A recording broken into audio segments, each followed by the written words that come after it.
I'm a teacher by profession, and early on in my parenting, when I was still teaching full-time, I found it difficult to take my teacher hat off when it came to parenting at home, especially concerning discipline. It was easy to allow how I disciplined as a teacher to bleed into how I disciplined at home. The reality I know now that I didn't realize then was I was my child's dad and not his teacher.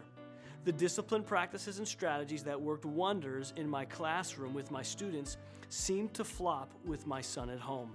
The reason was the roles and goals of teachers and parents in kids' lives are very different. The purpose of a teacher is to help students become effective learners for life. The purpose of a parent is to develop a loving relationship for a lifetime. A parent's approaches and specific roles will go through many different seasons and adaptations.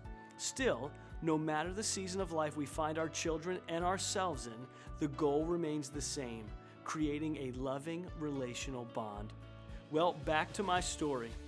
One of my blind spots was that I was trying to discipline my son with what worked in my classroom setting, and it was becoming a recipe for disaster, and we were both becoming frustrated, and I was watching my young, happy toddler become an angry and unhappy child. One day, with great wisdom and tact, my wife stepped in and said in so many words, "You need to discipline Jacob according to who he is and what he responds to. You need to interact with him according to his love language." Immediately, I knew what she meant, and I knew I had to change my approach. Early in our marriage, my wife and I read the book, The 5 Love Languages, and relied on its principles and practices. And now it was time to apply those same principles to my son.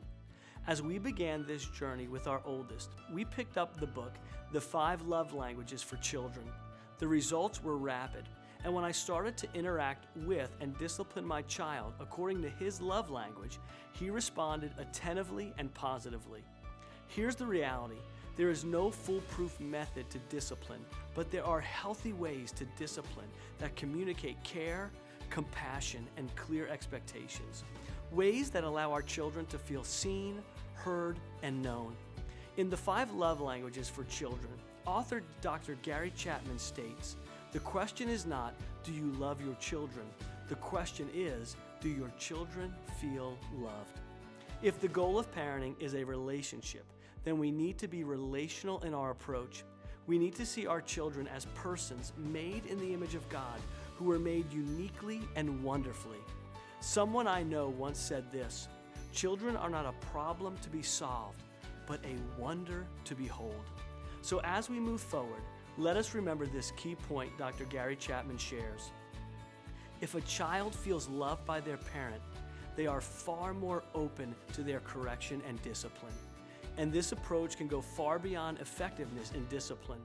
When we are tuned into our child's love language, it can open doors of trust and communication, and that leads to a more whole and thriving relationship.